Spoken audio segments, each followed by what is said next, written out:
പ്രാർത്ഥിക്കുമ്പോൾ നമ്മളോടനെ ദൈവം നമ്മളോട് ചോദിക്കുന്ന ഒരു തിരിച്ചൊരു ചോദ്യമുണ്ട്. Do you actually mean it എന്ന് ചോദിക്കും. നീ ഇങ്ങനെ ചോദിക്കുന്നുണ്ട്, പക്ഷെ നീ അത് ഉദ്ദേശിക്കുന്നുണ്ടോ? അത് ഒരു ഭയങ്കരമായ ഒരു വിഷയമാണ്. പല കാര്യങ്ങളും നമ്മൾ ദൈവത്തോട് ചോദിക്കും, പക്ഷെ നമ്മൾ ഉദ്ദേശിക്കത്തില്ല. ഉദ്ദേശിച്ചാൽ മാത്രമേ അതിൻ്റെ ഉടമസ്ഥത അവകാശം ഉണ്ടാകത്തുള്ളൂ, ഓണർഷിപ്പ്.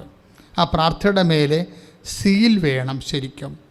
അതാണ് നമ്മളൊക്കെ ഇപ്പോൾ ഒരാൾ ഇപ്പോൾ ചില സമയത്തൊക്കെ കളക്ടറിൻ്റെ അടുത്ത് ഞാനൊക്കെ ഒരു ബസ് സർവീസിൻ്റെ കാര്യത്തിന് എറണാകുളം കളക്ടറിൻ്റെ അടുത്ത് പോയി. അപ്പോൾ അദ്ദേഹം അവിടെ ഉണ്ട്, കളക്ടറുണ്ട്. വൈകുന്നേരം 5 മണിയായി. 5 മണിയായി കഴിഞ്ഞപ്പോൾ പുള്ളിക്കാരൻ എനിക്ക് പെർമിറ്റ് ചെയ്തു തരാൻ എന്നോട് സന്തോഷമാണ്. ഞാൻ പ്രീസ്റ്റ് ആയതുകൊണ്ട് പുള്ളി എന്നെ അത് മാനിച്ച് അദ്ദേഹം പെർമിറ്റ് എഴുതാൻ വേണ്ടി എടുത്തിട്ട് പറഞ്ഞു, ഫാദർ സോറി, നാളെ രാവിലെ ഒന്ന് വരുമോ എന്ന് ചോദിച്ച്. എന്താണ്, എൻ്റെ സ്റ്റാഫ് ഇവിടുന്ന് പോയിരിക്കുക, അതുകൊണ്ട് ഓഫീസ് സീലല്ല അവരാ വെക്കേണ്ടത്. അപ്പോൾ കളക്ടറാണെങ്കിലും നമ്മൾക്ക് തരുന്ന പെർമിറ്റിൽ സീല് വേണം. അതെൻ്റെ ഓഫീസിൻ്റെ മുദ്രയാണ്, അതോറിറ്റിയാണ്. ഇതുപോലെ തന്നെയാണ് നമ്മുടെ പ്രെയർ ചെയ്യുമ്പോൾ ഒരു സീല് നമ്മളത് വേണം. നമ്മളുടെ ഓഫീസിൽ ഒരു സീല് വേണം, ദൈവത്തിൻ്റെയും ഒരു സീല് വേണം. 2 സീല് വേണം നമ്മുടെ പ്രെയറിന്. ഒന്ന് നമ്മളുടെ സ്വന്തം സീല്. കാര്യത്തെ എന്താണെന്ന് വെച്ചാൽ അത് ഈ പ്രാർത്ഥന ആക്ച്വലി ഐ മീൻ ഇറ്റ്, ഞാനിത് ഉദ്ദേശിക്കുന്നുണ്ട്, ഞാനിപ്പോൾ ഉദ്ദേശിക്കുന്നുണ്ടിത്.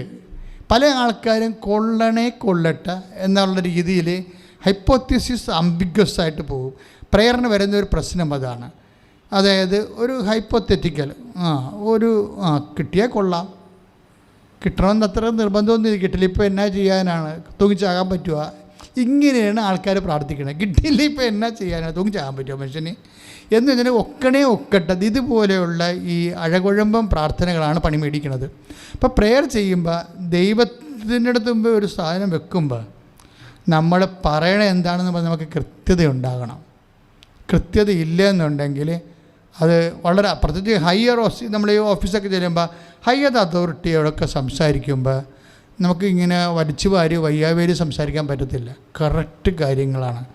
അതിന് വിതിൻ നോ ടൈം സംസാരിച്ച് അവസാനിപ്പിക്കുകയും ചെയ്യണം. അതിൻ്റെ പ്രൊഫഷണലിസം അതാണ് അതിൻ്റെ. അപ്പോൾ നമുക്ക് അല്ലെങ്കിൽ അവർ തന്നെ പിയൂൺ വന്ന് നമ്മളെ പൊക്കി മാറ്റും, ഓഫീസിൽ മാറ്റും. ആ ടൈം കഴിഞ്ഞ് നമ്മളുടെ ആ ടൈം ഒരു ഭയങ്കര സീരിയസ്. അതുപോലെ തന്നെയാണ് ദൈവദൃശ്യനെ സംസാരിക്കുമ്പോൾ നമ്മളുടെ കാര്യം പറയുമ്പോൾ കർത്താവ് തിരിച്ച് ചോദിക്കും നമ്മൾ, actually do you mean it? ഇതിനകത്ത് പണി കിട്ടിയ ആൾ സെബദി പുത്രന്മാരുടെ അമ്മയാണ്. സെബദി പുത്രന്മാരുടെ അമ്മ, യു ടേക്ക് ദാറ്റ് പാസേജ്. അതായത് എന്താ പ്രശ്നം വെച്ചാൽ അവർ യേശുവിൻ്റെ അടുത്ത് വന്നിട്ട് എൻ്റെ ഒരു മകൻ ഇടതുവശത്തും ഒരു മകൻ വലതുവശത്തും ഇരിക്കണമെന്നൊക്കെ പറഞ്ഞൊരു പ്രെയർ വെക്കും. പക്ഷേ അപ്പോൾ ഈശോ എന്താ ചോദിക്കണത്? അതായത് മർക്കോസിൻ്റെ സുവിശേഷം 10:38, മർക്കോസിൻ്റെ സുവിശേഷം 10-ാം അധ്യായം 38-ാമത്തെ വാക്യം വായിച്ചോളൂ. യേശു പ്രതിവചിച്ചു, നിങ്ങൾ ആവശ്യപ്പെടുന്നത് എന്താണെന്ന് നിങ്ങൾ അറിയുന്നില്ല. Do you actually mean it എന്നാ ചോദിക്കണം. നിങ്ങളത് ഉദ്ദേശിക്കുന്നുണ്ടോ? എന്താ കാര്യം വെച്ച് കഴിഞ്ഞാൽ ഒരു പ്രത്യേക സമ്മർദ്ദത്തിൻ്റെ പേരിലാണ് ഈ പ്രാർത്ഥന ഇപ്പോൾ രൂപപ്പെട്ട് വന്നത്. സെബദി പുത്രന്മാർക്ക് അമ്മയ്ക്ക് ഈ പ്രാർത്ഥന ഉണ്ടാകാനുള്ള സാഹചര്യം എന്താണ്? അത് സ്വയം ഉണ്ടായിട്ടുള്ള ഒരു സ്വയംകൃതമായിട്ടുള്ള പ്രാർത്ഥനയല്ല, ഒരു സമ്മർദ്ദ പ്രാർത്ഥനയാണ്. പ്രാർത്ഥനയ്ക്ക് സമ്മർദ്ദങ്ങൾ എന്ന് വെച്ചാൽ എന്താ കാര്യം വെച്ചാൽ പത്രോസിന് തലേ ദിവസം താക്കോല് കൊടുത്തതാണ് പ്രശ്നമായത്. അപ്പോൾ പത്രോസ് താക്കോൽ കൊടുത്തപ്പോൾ ഈ സെബദി പുത്രന്മാർ ഇടിവെട്ട് പാട്ട്, അല്ല പേര് തന്നെ ബൊനർഗസ്, ഇടിനാഥത്തിൻ്റെ പുത്രന്മാരെന്നാണ്. എവിടെ ചെന്നാലും ഇടിവെട്ട് പരിപാടിയെ കാണിക്കത്തുള്ളൂ. അതാണ് ആ സമരക്കാരെ കൊല്ലാനൊക്കെ ചോദിച്ചതിൻ്റെ കാര്യം അതാണ്. കാര്യം അവിടെ കയ്യിരിപ്പതാണ്. അതിന് പറ്റിയ അമ്മയുമാണ് അവർ. അപ്പോൾ മക്കൾക്ക് പറ്റിയ അമ്മക്ക് പറ്റിയ മക്കളാണ്. പക്ഷെ വലിയ കുഴപ്പക്കാരല്ല, കാര്യങ്ങൾ പറഞ്ഞാൽ മനസ്സിലാവും, വേറെ പ്രശ്നങ്ങളൊന്നുമില്ല. അതിൻ്റെ തന്നെ ഇങ്ങനെ സ്റ്റിക്ക് ഓൺ ചെയ്ത് പിടിവാശിയായിട്ട് നിൽക്കണമല്ല, അങ്ങനെ കർത്താവ് എടുക്കത്തില്ലല്ല. പക്ഷേ തങ്ങൾക്കൊന്നും കുറഞ്ഞു പോകരുതെന്നുള്ള സ്വാഭാവികമായിട്ടുള്ള ഒരു ആഗ്രഹമുള്ളൂ. അപ്പോൾ അവർ അമ്മയെ വിളിച്ച് പറഞ്ഞു, അമ്മേ ഇവിടെ പണിയായി, ആപ്പാട് താക്കോലുണ്ടായിരുന്നൊക്കെ പത്രോസിന് കൊടുത്തതെന്ന് കേട്ടതെന്ന് ചോദിച്ചപ്പോഴാണ് ആ ചേടത്തി വിറഞ്ഞ് തല്ലിക്കിട്ട് വരണത്. അപ്പോൾ കർത്താവിനോട് പറയും, നീ രാജ്യം സ്ഥാപിക്കുമ്പോൾ ഇപ്പോൾ സ്വർഗരാജ്യത്തിൻ്റെ താക്കോൽ ഞാൻ നിനക്ക് തരുമെന്നും പറഞ്ഞുകൊണ്ട് കർത്താവ് ഒരു കൺഫ്യൂഷനുമില്ല 10 ദിവസത്തിനാണ് ഇവിടെ പറഞ്ഞത്. അത് ചേടത്തി ആ സാധനം ഈശോ അത് പറഞ്ഞെങ്കിലും ചേടത്തി അതിനൊരു പുല്ല് വില കൊടുത്തത്. പിന്നെ താക്കോൽ അങ്ങനെ വല്ലതും ഉണ്ടെങ്കിൽ എൻ്റെ മകന് ഞാൻ മേടിച്ചിരിക്കും, വേറെ വിഷയം എൻ്റെ അകത്തൊന്നും ഇല്ലെന്ന് പറയും. അവർ 10 ദിവസം കൊടുത്തതും മേടിച്ചതൊന്നും ഇവിടെ അറിയേണ്ട ആവശ്യമില്ലെന്ന്. അവരുടെ വരവ് തന്നെ ഒരു കൊടുങ്കാറ്റ് പോലെയാണ് അവർ വരണത്.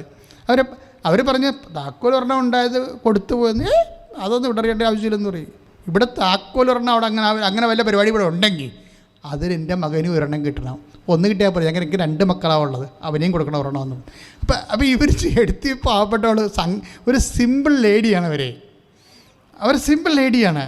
കാര്യം അവരങ്ങനെ ഇതെല്ലാം ഒരു ഉപദ്രവകാരിയല്ല. കാര്യം ഉപദ്രവകാരിയാണെങ്കിലേ അവർ സമ്പത്ത് വിറ്റ് കർത്താവിന് കുറേ പൈസ അവർക്ക് ഭക്ഷണം കഴിക്കാൻ കൊടുത്തിട്ടുണ്ട് ഈശോയുടെ ഈ ശിഷ്യന്മാർക്ക്. അതാണ് അവർക്ക് അത്രയും വിറയണതിൻ്റെ കാര്യം.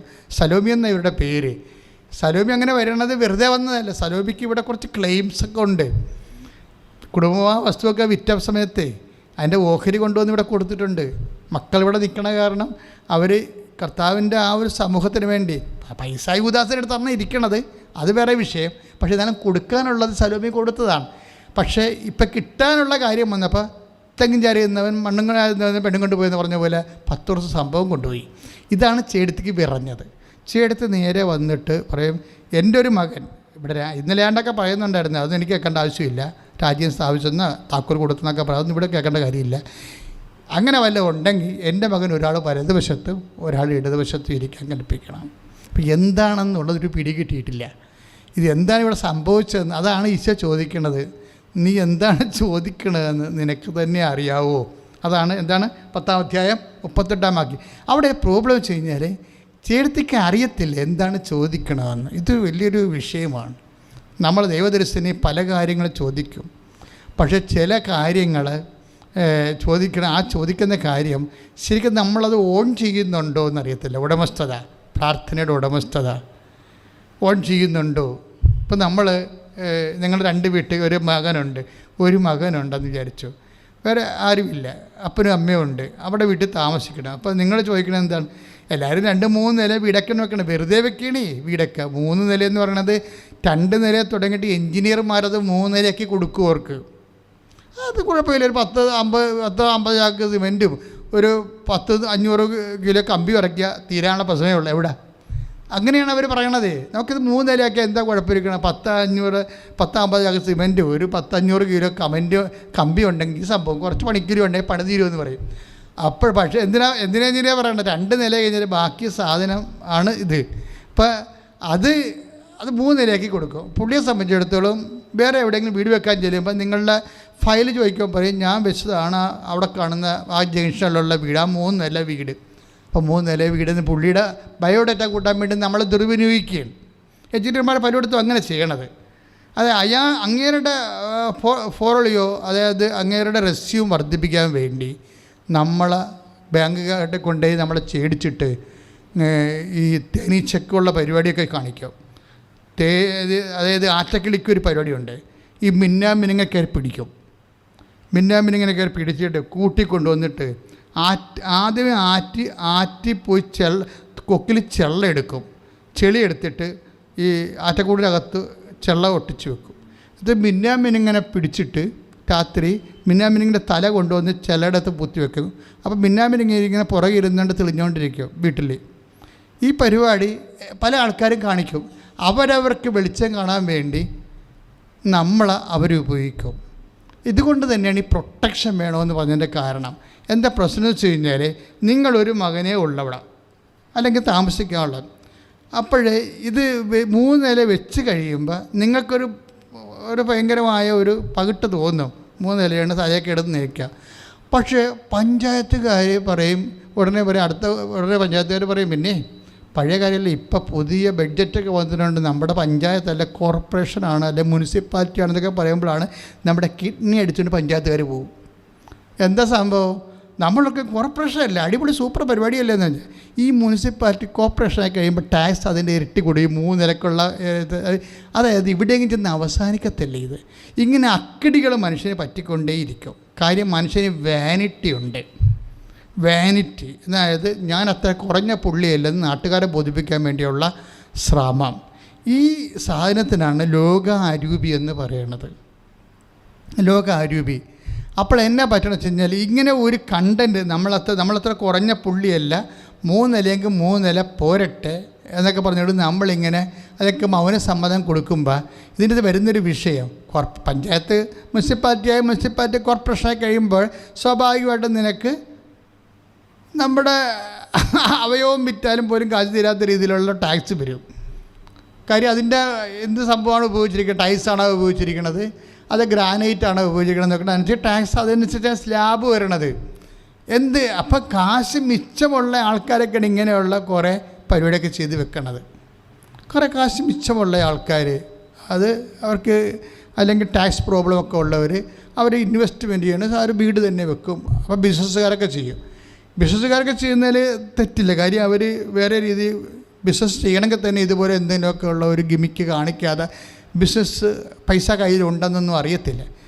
അല്ല അങ്ങനെയൊക്കെ വരുമ്പോൾ അത് ബിസിനസ്സിന് പകരം. പക്ഷേ വെറുതെ നിൽക്കുന്ന അവനവരുടെ ജോലി അനുസരിച്ച് വെറുതെ നിൽക്കുന്നവന് ഇതുപോലെയൊക്കെയുള്ള കാര്യങ്ങൾ ചെയ്യാൻ വേണ്ടി തോന്നുമ്പോൾ റിസെപ്റ്റിവിറ്റി എന്നും ഒരു സംഭവമുണ്ട്. പ്രാർത്ഥനയിലുള്ള സംഭവമാണ് റിസെപ്റ്റിവിറ്റി എന്ന് വെച്ചാൽ സ്വീകാര്യക്ഷമത, ദൈവ അനുഗ്രഹത്തിൻ്റെ സ്വീകാര്യക്ഷമത.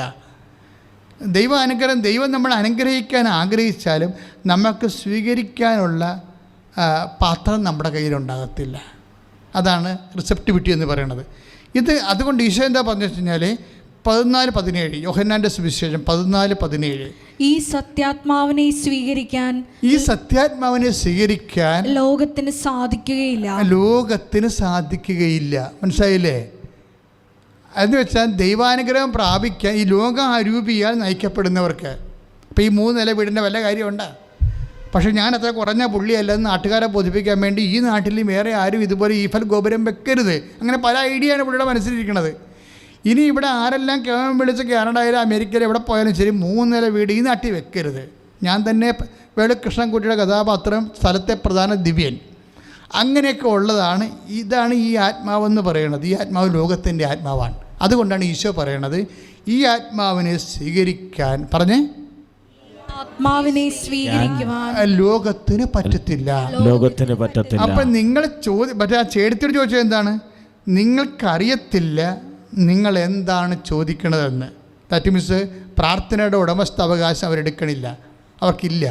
കാര്യം അവർക്ക് അറിയത്തില്ല അവരെന്താണ് ചോദിക്കുന്നതിനെക്കുറിച്ച്. 18:30 അതാണ് 10:38 മർക്കോസിൻ്റെ സുവിശേഷം 10:38 അതാണ് ചോദിക്കുന്നത്. എന്താണ് നിങ്ങൾ ചോദിക്കണമെന്ന് നിങ്ങൾക്കറിയത്തില്ല എന്ന് വെച്ച് കഴിഞ്ഞാൽ ആ പ്രാർത്ഥനയുടെ ഉടമസ്ഥാവകാശം അവർക്കില്ല. അവരുടെ പേരല്ല ആ പ്രാർത്ഥന. ഇപ്പം തന്നെ സെബദി പുത്രന്മാരുടെ അമ്മയുടെ ആ പ്രാർത്ഥന അമ്മയുടെ പേരിലല്ലല്ലോ. പത്രോസിന് താക്കോൽ കൊടുത്തതിൻ്റെ പേരിലുണ്ടായിരുന്ന സമ്മർദ്ദ വിഷയമാണ്. സമ്മർദ്ദ വിഷയം വരുന്ന വിഷയം എന്ന് വെച്ചാൽ അത് ഫിലിപ്പിയർ 2:3 വാക്കുണ്ട്. മാത്സര്യമോ വ്യർത്ഥാഭിമാനമോ മൂലം നിങ്ങൾ ഒന്നും ചെയ്യരുത്.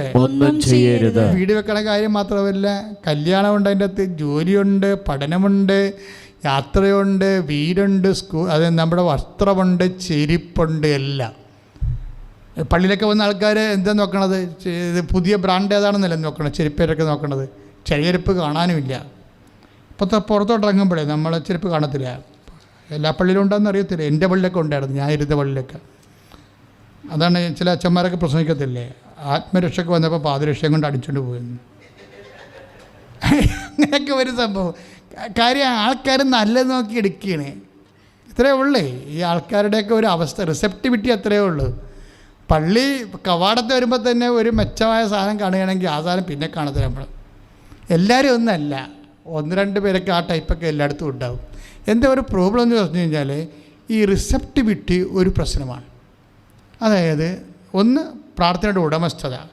നിങ്ങൾ പ്രാർത്ഥിക്കുമ്പോൾ തന്നെ നിങ്ങൾക്ക് അത് ലഭിക്കും എന്നുള്ളൊരു ബോധ്യം ഉണ്ടാകണം. അഥവാ ലഭിക്കാൻ പറ്റിയ കാര്യങ്ങളെ ചോദിക്കാവൂ. ആ ചേട്ടത്തി ചോദിച്ചത് ലഭിക്കാൻ പറ്റിയ കാര്യമല്ല. അതാണ് ഈശോ ചോദിച്ചത്. നിങ്ങൾ എന്താണ് ചോദിക്കണമെന്ന് ഒരു ഐഡിയയും ഇല്ല. ചേട്ടത്തി നിങ്ങൾ എന്താണ് ചോദിക്കണമെന്ന് നിങ്ങൾക്ക് തന്നെ ഒരു ഐഡിയയും ഇല്ലല്ലോ. അവരെ ഉടമസ്ഥയില്ല. കാര്യം ഇത് മത്സര പ്രാർത്ഥനയാണത്. കാര്യം ഇന്നലെ എന്തോ സംഭവിച്ചു എന്നതിൻ്റെ വെളിച്ചത്തിൽ 10 ദിവസം താക്കോല് കൊടുത്തു എന്നുള്ളതിൻ്റെ വെളിച്ചത്തിൽ മത്സര ബുദ്ധിയോടുകൂടി വന്നാണ് ഇവർ ചോദിക്കുന്നത്. അപ്പോൾ വീട് വെക്കണ കാര്യമായാലും ജോലിയുടെ കാര്യമായാലും വ്യർത്ഥ അഭിമാനം തന്നെ ഉണ്ട്, നല്ല അഭിമാനമുണ്ട്. കാര്യം ദൈവത്തെ മുൻനിർത്തി അഭിമാനിക്കുന്നവൻ കർത്താവിൽ അഭിമാനിക്കട്ടെ എന്നൊക്കെ പറയത്തില്ലേ. 1 കൊറിന്ത്യൻസ് 1:31 എന്താണ് ഏറ്റു പറഞ്ഞ്? അഭിമാനിക്കുന്നവൻ കർത്താവിൽ അഭിമാനിക്കട്ടെ. അപ്പം ഇതാണ് യഥാർത്ഥ അഭിമാനം. ദൈവത്തിലാണ് അഭിമാനിക്കണം നമ്മൾ. അതുകൊണ്ടാണ് അല്ലാതെ ദൈവത്തെ മാറ്റി നിർത്തിക്കൊണ്ടുള്ള എല്ലാ അഭിമാനത്തെക്കുറിച്ച് പറയുന്നത് വ്യർത്ഥ അഭിമാനം എന്നാണ്. ബൈബിൾ എപ്പോഴും ഉപയോഗിക്കുന്നൊരു വാക്കാണ് വ്യർത്ഥാഭിമാനം. അതുപോലെ തന്നെ വ്യർത്ഥമായ കാര്യങ്ങളെക്കുറിച്ചുള്ള തർക്കങ്ങൾ, വ്യർത്ഥമായ കാര്യങ്ങൾ, തർക്കങ്ങൾ എന്നുവെച്ചാൽ വ്യർത്ഥത്തിൻ്റെ അർത്ഥം എന്താണ്? അർത്ഥം ഇല്ലാത്തതെന്ന് എൻ്റെ അർത്ഥം അല്ലേ? വ്യർത്ഥം, അർത്ഥമില്ലാത്തത്. അപ്പോൾ പല കാര്യങ്ങളും ചില തർക്കങ്ങളൊക്കെ ഇല്ല. ചില ആൾക്കാരൊക്കെ രാത്രിയും പകരുന്നാണ് തർക്കിക്കണ കാലം. അപ്പോൾ ചില ആൾക്കാർ പോയി ഉറങ്ങും. എന്താ കാര്യം? ഇതിൽ കഥയൊന്നുമില്ലെന്ന്. കഥയില്ലാത്ത കാര്യത്തെക്കുറിച്ച് ഇങ്ങനെ തർക്കിച്ചുകൊണ്ടിരിക്കണ, കോഴി കാർക്കിക്കണ പോലെ ഇങ്ങനെ തർക്കിച്ചുകൊണ്ടിരിക്കുന്നത് ചില ആൾക്കാർക്ക് ഒരു ബുദ്ധിമുട്ടും ഇല്ല. വെറുതെ തർക്കിക്കും. മോഡിയാണ് വലുതെന്ന് പറഞ്ഞപ്പോൾ ചിലർ പറയും അല്ല മറ്റേ പുട്ടിനാണ് വലുത്. ഇവർക്കെല്ലാം വേണ്ടത് ദൈവത്തെ. ഇപ്പം ഞാൻ അങ്ങനെ പറഞ്ഞ മോശമായിട്ട് സംസാരിക്കുകയല്ല, പക്ഷേ ഭൂമിയിലെ രാജാക്കന്മാർ ആരായാലും അവർ ദൈവങ്ങളല്ലല്ലോ, ശരിക്കും ദൈവമല്ലല്ലോ. അപ്പോൾ അവരാരായാലും ശരി, ഇപ്പോൾ ചില പറയും ഈ എളിയ ജീവിതം, ഇപ്പോൾ കേജ്രിവാളിൻ്റെ അങ്ങനെ മുണ്ടൊക്കെ ഉടുത്ത് അതുപോലെ തന്നെ ഷർട്ടൊക്കെ ഇട്ട് സാധാരണ മനുഷ്യപ്പുറം നടക്കുമ്പോൾ അത് അങ്ങേരാണ് വലുത് എന്ന് പറയും. അപ്പോൾ മോഡി നല്ല ഷർട്ട് വാങ്ങിച്ച് നടക്കുമ്പോൾ അത് മോശമാണെന്ന് പറയും. അപ്പോൾ ഈ രാഷ്ട്രീയക്കാർ അവരുടെ അണികൾ ഓരോരുത്തരും അവരുടെ നേതാക്കന്മാരെ വെച്ച് അങ്ങോട്ടും ഇങ്ങോട്ടും തർക്കിക്കും. ഇതിനാണ് വ്യർത്ഥമായ കാര്യങ്ങളെക്കുറിച്ച് തർക്കിക്കരുതെന്ന് ബൈബിൾ പറയണത്. കാര്യം വ്യർത്ഥമായ കാര്യങ്ങൾ അഭിമാനം കൊള്ളുക, വ്യർത്ഥമായ കാര്യങ്ങളിൽ ഇപ്പോൾ ഈ നമ്മളുടെ ഈ യുക്രൈൻ പിടിച്ചെടുക്കണത് കൊണ്ട് പുള്ളിയുടെ കാലം തീരാൻ പോവുകയാണ്, പുടിൻ്റെ കാലം. അപ്പോൾ അതൊക്കെ മുമ്പ് യുക്രൈൻ പിടിച്ച് ഇതിൻ്റെ ഭാഗമാക്കിയെടുക്കുക. യുക്രൈൻ മൊത്തം കിട്ടത്തില്ലെങ്കിലും കുറച്ച് ഭാഗം എടുത്ത് വെക്കുക. അപ്പോൾ അത് അങ്ങനെ ഒരു വ്യർത്ഥാഭിമാനത്തിലാണ് ഈ മനുഷ്യൻ ആയിരങ്ങളെ കൊന്നു കൂട്ടണത്. അതുകൊണ്ടാണ് ചിലർ പറയണത് ഇത് ഭ്രാന്താണെന്നൊക്കെ പറയാൻ കാര്യതാണ്. നമ്മുടെ ഇന്ത്യൻ മീഡിയ ഒന്നും പുടിനെ പറയാത്തതിൻ്റെ കാരണം നമുക്ക് നയതന്ത്ര ബന്ധം കുറേ കൂടിയ അങ്ങോട്ടും ഇങ്ങോട്ടും റിലേഷൻസ് കൂടുതലായതുകൊണ്ടാണ് ഇന്ത്യൻ മീഡിയ ഈ വിഷയത്തിൽ. പക്ഷേ ഒത്തിരിയേറെ ഈ അവസാന കാലങ്ങളിൽ ആവശ്യമില്ലാത്ത അടിച്ചേൽപ്പിച്ച യുദ്ധത്തിൽ ഒത്തിരിയേറെ പാവപ്പെട്ടവർ മരിക്കുന്നുണ്ട്. അതിൻ്റെ ഒരു വിഷയം അറിയണമെങ്കിൽ നിങ്ങളോട് പറഞ്ഞാൽ മനസ്സിലാവുന്ന ഞാൻ ചോദിക്കുകയാണ്. ഇപ്പോൾ ഈ ശ്രീലങ്ക അതിലെ ആൾക്കാർ ഇവിടെ വന്ന് നമ്മുടെ പ്രധാനമന്ത്രിയോട് കുറേ കടം ചോദിച്ചിട്ട് 7,000 കോടി രൂപ കഴിഞ്ഞ ദിവസം കൊടുത്തു. കാര്യം അവിടുത്തെ അപ്പോൾ തുറമുഖം നമുക്കത് കുറച്ച് ലീസിനെ കിട്ടുന്ന രീതിയിൽ ഒരു അറേഞ്ച്മെൻറ്റാണ്. പക്ഷേ എന്താ പ്രോബ്ലം വെച്ച് കഴിഞ്ഞാൽ ഇതുപോലെയുള്ള കാര്യങ്ങൾ ഇങ്ങനെ നടക്കുമ്പോൾ ചില സമയത്ത് ഇതിൻ്റെ അകത്ത് തർക്കങ്ങളും അതുപോലെ തന്നെ ഇപ്പോൾ ഇതിന് ഈ ഒരു സംഭവത്തിൽ വേറെ ഒരു രീതിയൊന്നും ചിന്തിച്ച് നോക്കിയാൽ നിങ്ങൾ ഈ ശ്രീലങ്കയിലെ ആൾക്കാർ വലിയ AK-47 ഇട്ട് വന്ന് ട്രിവാൻഡ്രത്ത് വന്ന് ഇറങ്ങിയിട്ട് നമ്മുടെ ഈ നാട്ടിൽ കയറിയ അവിടെയും ഇവിടെയും ആലപ്പുഴയും ട്രിവാൻഡ്രത്തും കാസർഗോഡൊക്കെ കൊണ്ടുവന്ന് ഇറങ്ങിയിട്ട് എല്ലാവരും വെടിവെക്കണമെങ്കിൽ എന്ത് ചെയ്യും? നമ്മുടെ ചേട്ടനെ അപ്പനെയൊക്കെ അവർ ശ്രീലങ്കക്കാരെ വെടിവെക്കണമെങ്കിൽ എന്ത് ചെയ്യും? അപ്പോൾ നമ്മൾ പേടിച്ചു പോകത്തില്ലേ? ജീവിതം കൊണ്ട് ഓടിപ്പോകത്തില്ലേ? കാറിക്കൂവിയത്തില്ല. ഇത് തന്നെയല്ല യുക്രൈനിലെ സ്ഥിതി. യുക്രൈൻ എന്ന് പറഞ്ഞ ആ കുഞ്ഞു രാജ്യത്ത് ഈ വലിയ രാജ്യക്കാർ വന്നിട്ട് ബോംബ് വെക്കുകയാണ്. സ്വന്തം അപ്പനൊക്കെ മരിച്ചു വീണ സ്വന്തം മകളൊന്ന് കണ്ടുകൊണ്ടിരിക്കേണ്ട കാഴ്ച നോക്കി ആര് സഹിക്കും ഇത്? നമ്മൾ യുക്രൈന് വേണ്ടിയൊക്കെ പ്രാർത്ഥിക്കുന്നുണ്ട്. പക്ഷേ എന്താണ് അവിടെ സംഭവിക്കുന്നത്? അവിടുത്തെ ആൾക്കാരുടെ ഫീലിംഗ് എന്താണെന്ന് അറിയണം. കാര്യം അപ്പുറത്തെ രാജ്യത്തുള്ള ആൾക്കാരെ ഒരു സുപ്രഭാതത്ത് വലിയ AK-47 പീരങ്കിയൊക്കെ കൊണ്ടുവന്നിട്ട് ഇവിടെയുള്ള വീടൊക്കെ അടിച്ചു പൊളിക്കണം, പള്ളിയൊക്കെ പൊളിക്കണം. നമ്മളവിടെ സമാധാനം നിന്ന് ജീവിതേണ്ട അടുത്ത അതിർത്തിയിലുള്ള ആൾക്കാർ വന്നിട്ട് നമ്മുടെ നാട്ടിൽ സമാധാനമായിട്ട് ജീവിക്കാൻ പറ്റാതെ നമ്മുടെ ബന്ധുക്കളെ സ്വന്തപ്പെട്ടവരൊക്കെ കൊലവിളിക്കുകയാണ്. അപ്പോൾ ഇങ്ങനെ ഒരു നാരകീയ കിരാതമായ സംഭവം ഇതിനേക്കാളും നല്ലതാണ് ശരിക്കും പറഞ്ഞാൽ കാട്ടിലൊക്കെ നടക്കുന്ന കാട്ടുനീതി. ഇപ്പം ചില ഒരു മാനിനെ ഓടിച്ചിട്ട് പിടിക്കുമ്പോൾ, ഒരു പുലി പിടിക്കുമ്പോൾ അത് ആനിമൽ പ്ലാനറ്റിൽ കാണുമ്പോൾ ഈശോ എന്നൊക്കെ പറഞ്ഞ് നമ്മൾ കിടന്ന് കാറത്തില്ലേ? അതിനേക്കാൾ എത്രയോ 10,000 മടക്കിന് കിരാതമായ സംഭവങ്ങളല്ലേ അവിടെ നടക്കുന്നത്. അപ്പോൾ ഒരു പ്രാവശ്യം നമുക്ക് ഈ സമയത്ത് ഒന്ന് ഓർക്കണം, അവിടുത്തെ കുഞ്ഞുങ്ങളെ പപ്പ മരിച്ചതായിട്ട് അറിയാതെ കിടന്ന് ഉറങ്ങണ കുഞ്ഞുങ്ങളുണ്ട് അവിടെ. ഭക്ഷണം ഇപ്പം കൊണ്ടുവരുന്നത് കിട്ടാത്ത കുഞ്ഞുങ്ങളുണ്ട്. തമ്മിൽ കണ്ട് പിരിയഞ്ഞിട്ട് ദിവസങ്ങളായിട്ട് കാണാത്ത അമ്മയും മക്കളുണ്ട്. അവരൊക്കെ ബാങ്കേഴ്സ് താമസിക്കുന്നുണ്ട്. അപ്പം അങ്ങനെയൊക്കെയുള്ള മാനസികാവസ്ഥ, ആ താരകം പിശാച് താണ്ഡവമാടുന്ന സ്ഥലത്ത് പരിശുദ്ധ അമ്മ എത്രയും വേഗം അവിടെ എത്തി യേശുവിൻ്റെ ശക്തി ആ മേഖലയെ പ്രസരിച്ച് തിന്മ പ്രതിരോധിക്കാൻ വേണ്ടി ഒന്ന് സ്തുതിക്കട്ടെ. ഹല്ലേലൂയ.